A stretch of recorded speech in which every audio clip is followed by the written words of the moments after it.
Assalamualaikum warahmatullahi wabarakatuh. Jumpa lagi dengan saya Bung Yandi.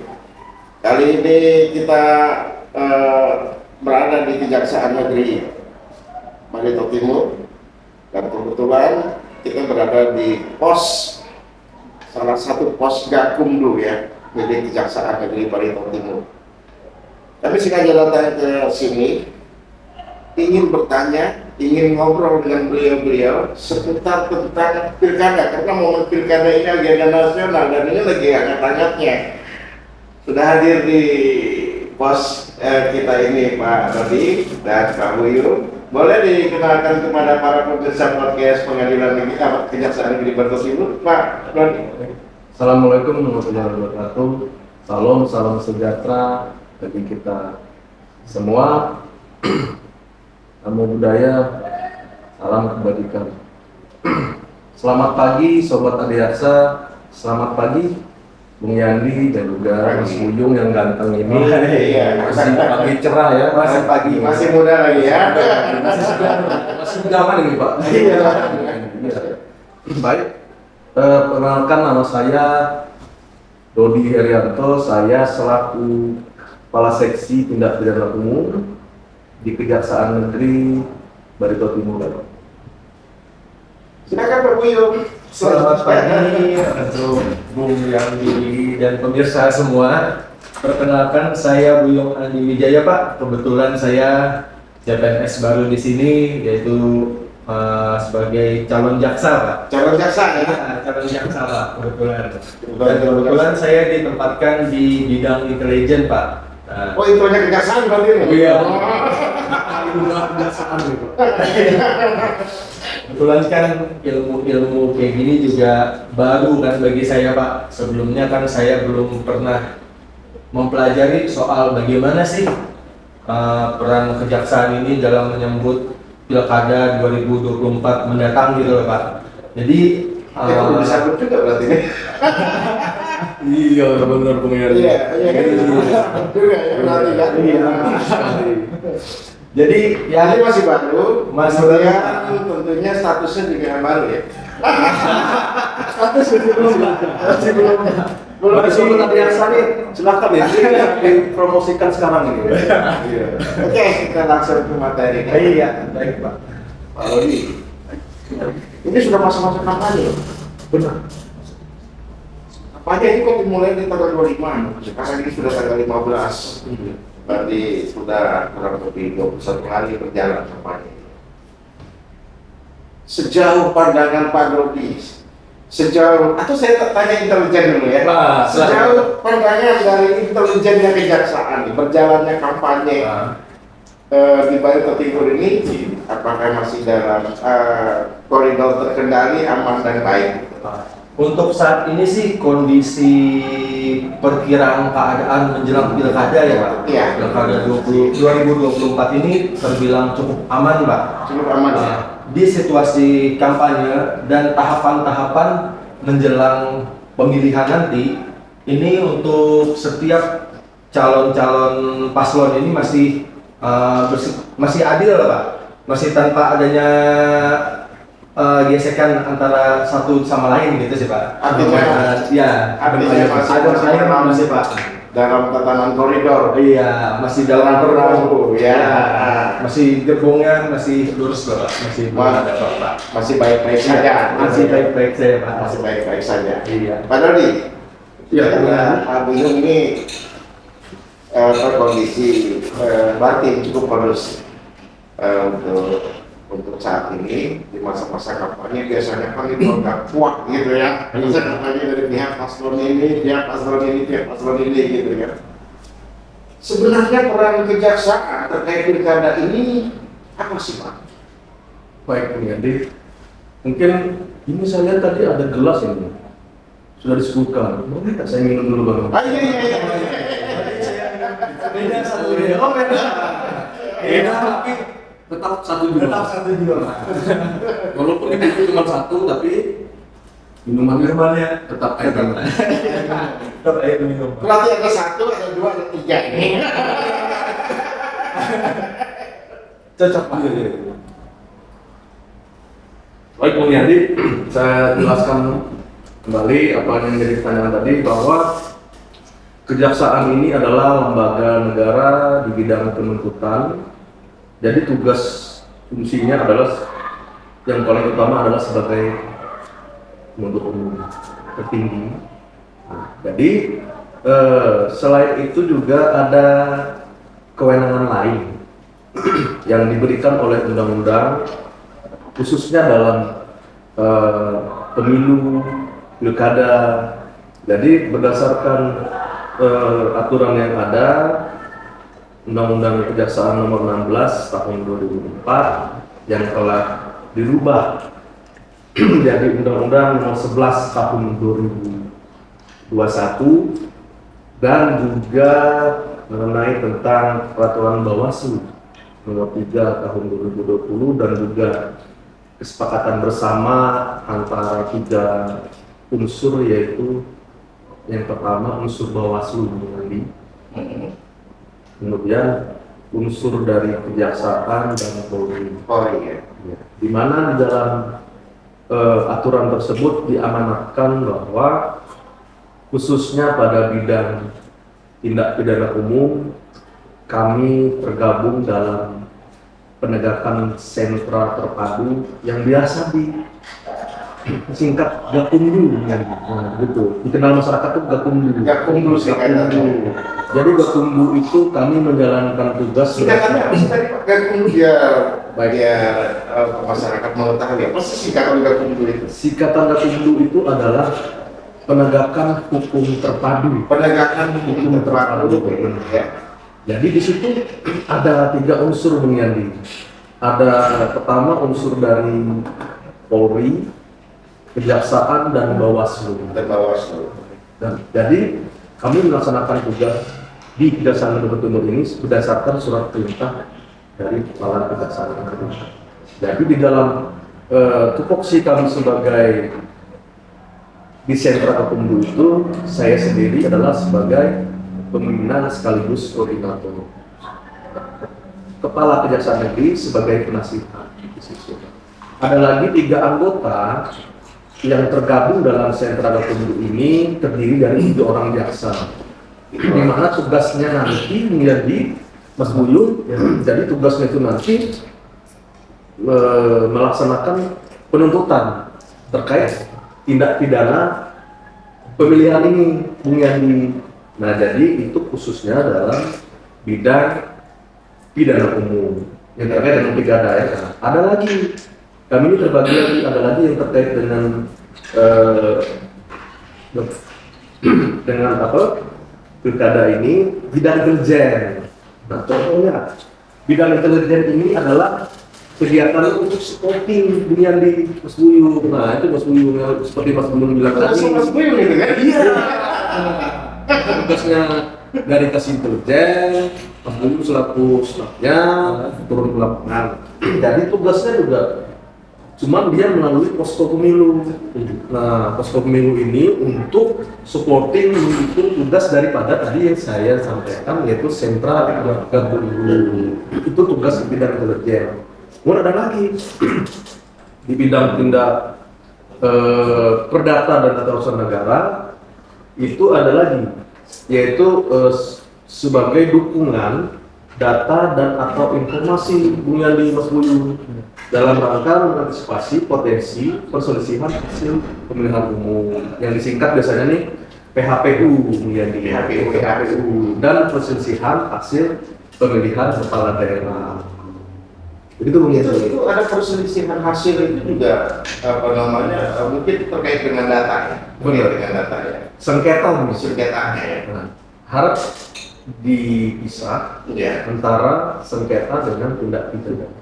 Nah, jadi kalau ada tindak pidananya, maka yang berhak untuk Melakukan penuntutan itu jelas kejaksaan. itu adalah jaksa yang tergabung dalam sentra Gakumdu. Tapi apabila ada sengketa, nanti maka bidangnya adalah bidang perdata dan tata usaha negara. Misalkan nih, contohnya jika ada gugatan KPU. Ya.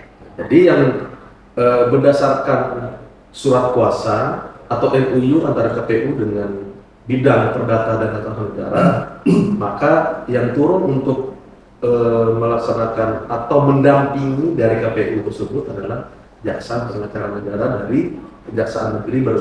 Jadi kapasitasnya sebagai pengacara negara di sini ya, yang apabila terjadi sengketa itu mendampingi layaknya sebagai pengacara KPU misalnya. Benar sekali. Biar mudah diterima saja. Boleh dong. Jadi yang penonton tahu gitu loh Pak. Jadi penonton tahu gitu kan. Ini jaksa bukan hanya penuntut loh, Iya. tapi juga sebagai pengacara loh. Pengacara Termasuk. negara. Ya. Ini garis bawah nih. Advokat jiwa. Jadi dia sebagai jaksa pengacara negara. Ya bahasa umumnya advokat lah ya. Advokat jiwa. Ya boleh dikatakan advokatnya negara Pak. Ya. Ini sudah dijelaskan ya. Jadi kalau terjadi bisa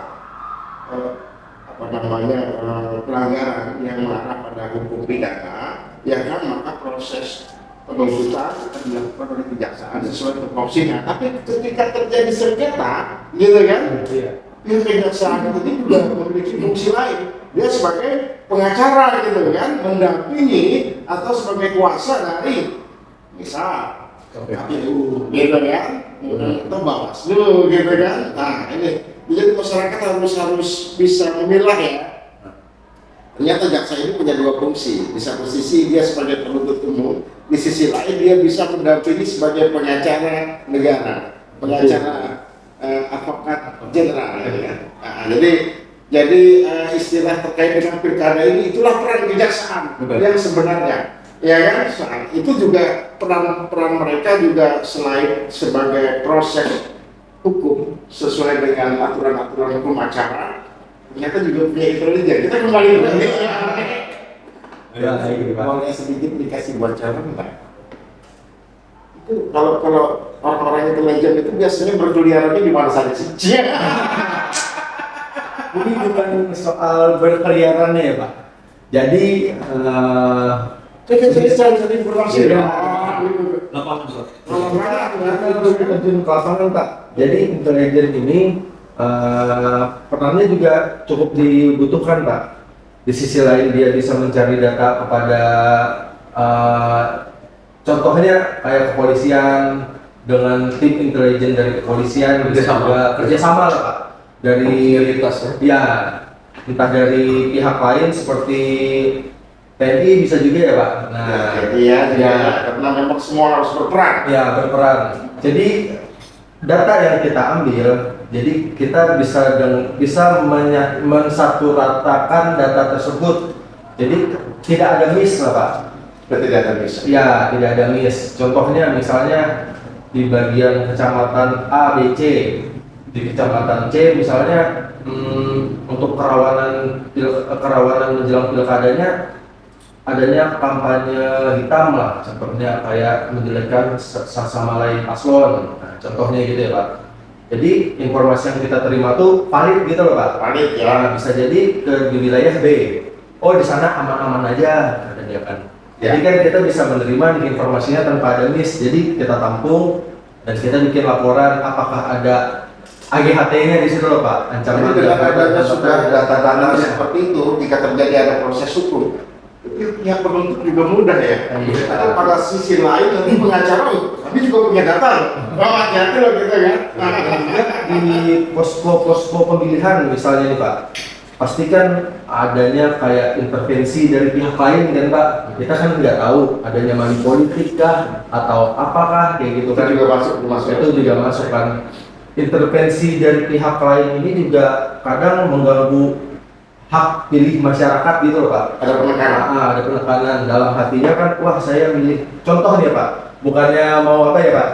Misalnya, saya dalam hati mau pilih nomor 1, tapi karenanya ada intervensi dari pihak lain, contohnya kayak money politik ya Pak. Jadinya pilih nomor 3 deh. Jadi berubah pikiran. Jadi berubah pikiran. Atau pilih nomor 2. Nah, sebenarnya kan hak suara masyarakat ini sangat diperlukan ya Pak untuk 5 tahun ke depan. Siapa nih kepala daerah yang bakal membangun, contohnya di Barito Timur ini kan Pak, seperti yang kita tahu. Mungkin untuk itu kan Pak, kita bisa saling berkoordinasi aja sih Pak dari tim intelijen itu. masing-masing instansi yang tergabung dalam itu ada intelijennya masing-masing. Ada, pasti. Polri ada, Ya. TNI juga ada, gitu kan. Ya. Saling kontak. Sepertinya saling kontak-kontaknya. Koordinasi aja sih Pak. Koordinasi. Hubungannya juga dijaga gitu loh Pak. Ya, tentu terjadi hal-hal yang memang seperti apa namanya yang diantisipasi terlebih dahulu kan ada informasi dari intelijen, ada semacam black campaign. Nah, Kemudian model politik sudah melakukan kalau bagi-bagi sembako gitu. Itu bagi-bagi sembako gitu kan. Atau intimidasi kata Pak Buyung tadi. iya. Itu juga rawan ya. Dirawat Masif, Pak. ya. Nah, jadi kan ada kecenderungan hak pilih, mengganggu hak pilih masyarakat gitu loh Pak. Oke. Gitu sih Pak. Jadi lengkap di sini ya. Iya Pak. Kejaksaan satu instansi ini lengkap, ada intelijennya, kemudian ada penuntutannya, ada pendampingannya. Nah, itu kan peran kejaksaan yang bisa kita ketahui. Mungkin tadi saya tambahkan sedikit dari Mas Bujung tadi, seperti yang Mas Bujung tadi sampaikan, ada politik, itu kan salah satu kerawanan dari tindak pidana yang akan diantisipasi oleh pidana intelijen. Iya. Banyak Pak, sebenarnya banyak Pak. Jadi sebenarnya ini yang titik kerawanan-kerawanannya itu yang berdasarkan undang-undang itu yang memang sudah diakomodir. Seperti yang sebelum bilang tadi terkait money politik, terus kemudian memberikan suara lebih dari satu kali, kemudian membuat tindakan atau keputusan yang menguntungkan atau merugikan suara peserta pemilu bisa bertambah, bisa berkurang, menggelembungan. Kemudian kampanyenya di tempat ibadah, lalu kemudian di tempat pendidikan, fasilitas pemerintahan, terus menghina, memfitnah, dan menghasut. Ya itu tadi black campaign, kampanye hitam. Kemudian kampanyenya di luar jadwal, kemudian memasukkan ada pemalsuan KTP misalkan begitu. Iya, iya. Misalkan orang meninggal ternyata dijadikan Banyak sekali gitu. Banyak sekali yang biasa celah-celah apa namanya pelanggaran atau rawan sekali. Nah, itulah yang bisa tingkat-tingkat dilakukan ya. kerawanannya. Dan itu sudah diantisipasi oleh pihak kejaksaan dan Polri mungkin. Iya. Jadi gini Bung Yandika, karena kami ini kan tergabung dalam sentra Gakumdu. Jadi di dalam peraturan bersama itu di tahun 2020 itu sudah diakomodir seperti yang saya sampaikan tadi, bahwa dalam kesempatan bersama itu dan Perbawaslu juga di situ sudah ditegaskan bahwa untuk penanganan tindak pidana ini ada 3 mekanismenya. Nah, yang pertama itu adalah tahapan pertama namanya. Tahapan pertama ini adanya temuan atau laporan. Nah, kalau temuan kan berarti yang menemukan ini Bawaslu sendiri. Nah, kami belum masuk ke ranah penuntutan karena kan masih temuan. Nah, kalau laporan berarti adanya laporan yang masuk ke Bawaslu. Jadi kalau ada laporan itu harus misalkan tidak lanjuti, kami hanya monitor ke situ, bisa memberikan saran kepada mereka. Begitu juga dari unsur kepolisian. Nah, terus kemudian apabila masuk ke dalam kita anggap atau Bawaslu anggap itu dari Kepolisian menganggap bahwa itu memang kemungkinan arahnya dugaan ini berdasarkan temuan awal masuk ke tindak pidana, maka dia melakukan kajian awal nih. Nah, kajian awal itu nantinya akan diberikan petunjuk dari masing-masing unsur. Contohnya unsur kejaksaan, unsur Polri. Kalau di kejaksaan kajian awal itu ada istilah lain nggak? Kalau kami ini kajian awal itu tidak ada. Tapi kalau di Pidum ya, kalau di Pitsus tuh ada. Ada ya. Jadi biasanya penyelidikan namanya. Penyelidikan. Nah. Yang masyarakat penyelidikan. Ini kita masuk ke ranah Pitsus lagi. Itu ada kajian. Jadi saya terapkan dulu, saya habis dulu yang nanti bisa sumir kan nanti. Iya. Apa yang diterima dari sobat biasa. Jadi setelah kajian awal ini kami akan menyampaikan atau pihak yang ada di sentra Gakumdu ini akan memberikan pendapatnya masing-masing Contoh, kalau masih tahapan temuan kan berarti hanya informasi ya, atau laporan, informasi. Jadi untuk menindaklanjutinya maka diperlukan bukti. Seperti tadi yang disampaikan di Itsus sudah ada penyelidikan bukti paling minimal kan berdasarkan pasal itu hak itu kan 188 ya. Iya. Nah itu kan ada alat bukti, saksi. Minimal 2 alat bukti. Minimal 2 alat bukti. Nah terus ketika ini sudah kajiannya ada alat buktinya, maka nanti pembahasan ketiga. Nah itulah titik poin pentingnya di pembahasan ketiga ini akan dilakukan rapat pleno. Nanti ada syarat material, formil yang harus terpenuhi.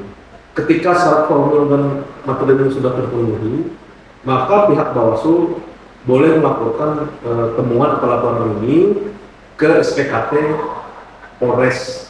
Nah, kemudian setelah ternyata ini benar, dugaan tindak pidana ini mengarah ke tindak pidana, jadi prosesnya seperti biasa. Nah, jadi nanti prosesnya seperti biasa, dia akan penyidik akan melakukan pemeriksaan penyidikan. Cuman penyidikan ini batas waktu Bung Yandi, Mas Buyung. Dibatasi Waktunya waktu. cepat. Iya cepat. Karena dia Ini kalau hukum acara kan memang ada waktunya nih. sudah waktunya. Ada bedanya nggak dengan Beda. Beda. Ya? Beda karena dia diatur dalam aturan yang saya sampaikan tadi. Jadi penyidikannya ini hanya dilakukan dalam batas waktu hari kerja. Hari kerja loh, beda sama hari kalender. Kalender kan jalan terus. Kalau kerja kan kita cuma sampai Jumat saja. Sampai Jumat ya. Sampai Jumat. Jadi itu masa waktunya itu adalah 14 hari penyidikan. Kemudian dalam penyidikan itu kan penyidik wajib menyampaikan SPDP beserta berkas perkara ke hasil penyidikannya kepada penuntut umum untuk diteliti. Nah, penuntut umum lagi melaksanakan pra-penuntutan nih, meneliti berkas ini apakah berkas ini sudah memenuhi syarat formil kah, material kah. Nah itu udah bagus waktunya Bung Yandi, hanya 3 hari saja. 3 hari. Iya. Nah kalau dia lewat dari itu sudah daluarsa. Kembalikan gitu ya? Iya. Terus kemudian jika dianggap kedua lengkap atau kedua satu bahasa kita Iya. kejaksaan, itu kita akan melimpahkan perkara ini ke pengadilan negeri. Itu batasnya hanya 5 hari. 5 hari. Karena ini kan dalam konteks undang-undang itu kan teks undang-undang itu bahwa terhadap tersangka itu tidak bisa dilakukan penahanan. Tidak bisa dilakukan penahanan. Beda dengan Pidana biasa, tidak umum biasa biasanya dalam KUHP dan tidak pidana umum lainnya. Dan dia pun pada saat sidang bisa in absentia tanpa dihadiri oleh tersangkanya. Di sidang pun kita cukup bukti kuat, misalkan sudah perkara ini sudah dianggap selesai putus, hakim bisa putus tanpa dihadiri oleh tersangka. Nah, kemudian jaksa akan melaksanakan eksekusi nih terhadap tersangka. Batas waktunya hanya 3 hari eksekusinya. Nah, yang menjadi kendala kita adalah karena tidak bisa ditahan tadi Pak, dari mulai proses pembunuhan laporan dari Bawaslu, kemudian dari penyidikan, terus kemudian penuntutan, kemudian sidang di pengadilan itu tidak bisa ditahan. Kendalanya dan permasalahannya sebenarnya di situ. Makanya dibuat acaranya, hukum acara itu cepat Pak. cepat ya. Jadi mencegah orang ini atau tersangka ini atau pelaku itu berpindah tempat. Ya itu yang dikhawatirkan tadi kan. Dikhawatirkan itu, Pak. Ini kalau tidak ada orangnya, padahal batas waktunya cuma 3 hari. Benar. Itu bagaimana ya? Proses selanjutnya? Bagaimana? Apabila misalnya batas waktu untuk eksekusi 3 hari ya, setelah itu terbukti, padahal orangnya tidak ditahan nih, itu orangnya udah ada di sini gitu. Itulah 3 kendala. hari nggak ketemu. Nah suatu saat itu ditemukan, itu prosesnya gimana? Ya? Apakah masih berlaku putusan pengadilan yang menyatakan dia bersalah, atau memang itu sudah dianggap keluar sana kan? Nah itu sebenarnya itu trik dari kami yang di Iya. karena bagaimanapun karena kami kan menjalankan undang-undang. Jadi sebenarnya sejak awal dari laporan atau temuan itu atau penyidikan itu semestinya sudah dimonitor. Oh, semestinya sudah dimonitor ya. Walaupun tidak ada upaya paksa untuk melakukan penahanan. Dan kita bisa dimonitor sejauh mana pelaku atau tidak pidana ini keluar dari wilayah atau apakah dia ini masih dalam kota, iya benar, keluar dari wilayahnya itu sejauh mana gitu, tetap dimonitor. Inilah kelemahan dari undang-undang dunia ini. Kita hanya pelaksanaan. Itu tetap mengandung konsekuensi itu intinya. Siap. Artinya sebuah putusan hukum, apalagi putusan dari proses hukum itu sendiri dari kepolisian, dari Bawaslu, dari kepolisian, dari kejaksaan, kemudian pengadilan itu tetap mengandung konsekuensi hukum tentunya gitu ya. Saya tambah sekali menarik kita kan bicara pidana umum, karena pidana khususnya ya. Pidana khusus terkait dengan pilkada itu ya. Jadi Cuman kami di sini benar ya, cuman kami di sini memang diarahkan untuk melakukan koordinasi dari pihak eksternal juga ada seperti PPAPK yang masih bilang tadi. mungkin istilah lainnya begini Pak Rocky. Pidana khususnya sih tidak ada. Cuma undang-undang khususnya ada. Kalau Secara materinya kan diatur dalam undang-undang tentang pilkada dan ya, apa namanya pemilu ya. Gitu ya. berbeda nih kalau pemilu kan dia memilih presiden dan wakil presiden. Nah, kalau sudah selesai kan menjadi. Nah, kalau pemilihan ini di peraturan bersama itu dijelaskan bahwa kegiatan untuk memilih gubernur, wakil gubernur, bupati, wakil bupati dan wali kota. Jadi apabila kita ambil satu kesimpulan yang disampaikan oleh kedua tadi tadi, sebenarnya semua waktu proses penuntutan itu sampai kepada proses pengadilannya itu kan berbatas waktu ya, berbatas waktu cepat. Itu tetap beda dengan pidana lainnya. Iya, benar beda. Jadi sebenarnya lebih kepada menggunakan hukum acara sendiri ya, Benar. di luar hukum acara yang sudah Acara pidana. acara pidana pada umumnya. Benar. Beda sekali. Tapi ketika itu menyangkut satu pertanyaan, Benar. ketika itu menyangkut misalnya memang materi pelanggarannya ini sudah ITE gimana ya? Biar banget Kan ITE loh. Jadi mungkin pertanyaan Bung Yandi, bagaimana sih misalkan ternyata ini ITE kan ancamannya lumayan tinggi. Kita bagaimanapun kalau misalkan terkait dengan pilkada, pemilihan, itu kita menggunakan undang-undang. Nah, undang-undang ini sudah diakomodir semua seperti yang saya sampaikan tadi. Iya. Nah, ini ada Undang-Undang Nomor 6 Tahun 2020, ada Perpu Nomor 2 Tahun 2020, kemudian Undang-Undang Nomor 10 Tahun 2019, kemudian Undang-Undang Nomor 8 Tahun 2015, ini jadi Mas Buyung, kemudian ada Undang-Undang Nomor 1 Tahun 2015, dan juga Undang-Undang Nomor 22 Tahun 2014. Namun untuk seperti yang Bung Yandi tadi katakan, UHAP itu sebenarnya masih digunakan, cuma khusus untuk pelaksanaan mulai dari penyidikan sampai dengan eksekusi, pelimpahan sampai dengan eksekusi itu diatur dalam aturan Yang baru disebut pilkada ini. Iya. Nah, tapi bagaimanapun untuk proses mekanisme sidangnya tetap menggunakan dan kewenangannya tetap menggunakan UHAP, Hukum Acara Pidana Nomor 8 Tahun 1981. Oke, yang jelas masyarakat bisa mendapatkan informasi terkait tentang bagaimana sih proses hukumnya. Iya. Dari sini kan sudah tergambar ya. Benar. Oh, ada Bawaslu, dari Bawaslu ada temuan, ada laporan, begitu kan? Benar. Wah, ini bagaimana selanjutnya gitu kan? Benar. Itu ternyata dimusyawarahkan lagi gitu kan? Nah, kemudian ini juga di tingkat kejaksaan nanti kita ada pra penuntutan juga kan. Benar. Pra penuntutan ini bisa layak atau tidak ini gitu kan. Dan kemudian dalam proses semua itu sampai ke pengadilan yang waktunya juga sangat dibatasi. Benar, singkat sekali, singkat.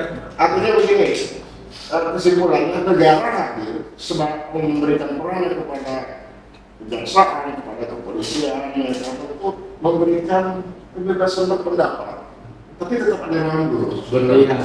Jadi secara filosofis begini, ada filosofis, asas dan prinsipnya dalam sentra tunggu itu. Jadi secara filosofis itu untuk mencapai keadilan pemilihan itu gunanya, makanya kami di sini terus ikut serta dalam pesta demokrasi ini. Kami selalu mengikuti karena kami tergabung dalam sentra tadi supaya proses demokrasi ini memastikan nih bahwa setiap individu ini dapat melaksanakan hak politiknya. Itu yang dimaksud. Iya. Artinya Tanpa dicederai punya negara itu hadir dengan masing-masing tangan-tangannya. Iya. Salah satu penjaga kejaksaan gitu kan. Benar. Tetap memberikan kebebasan berpendapat ini loh. Ya, jika kita mengacu pada hukum acara biasa, pada materi hukum biasa, ya kan? Wah, saya pikir ini ancamannya tinggi sekali. Iya. Benar sekali. Gitu ya. Oke. Kita di penghujung acara, saya minta closing statement dari Mas Buyung Untuk closing statement pada program ini ya. Iya, hasil kita ini gitu. Kesimpulan dari semuanya ini bisa kita rangkum bahwa Nanti yang menang pada Dina. oh iya. Jadi tetap jaga netralitas dan tetap tanpa adanya menghindari dari intervensi dari pihak lain supaya pesta demokrasi ini dapat berjalan dengan baik dan adil gitu Pak. Iya. Masyarakat. Mantap. Ada di closing statementnya Pak dan rangkum semuanya Pak ya. Baik. Terima kasih Bung Yandi. Jadi kami di Kejaksaan Negeri Batu Timur ini hadir mengawal pilkada serentak, terutama khususnya di Barito Timur, agar pemilihan ini dapat adil, jujur, damai. Mari kita serentak tekad bulat kita menjaga kedamaian. Ini adalah pesta demokrasi. Mari masyarakat Barito Timur, Sobat Adiaksa, kita sukseskan pilkada di tahun 2024 tanggal 27 November.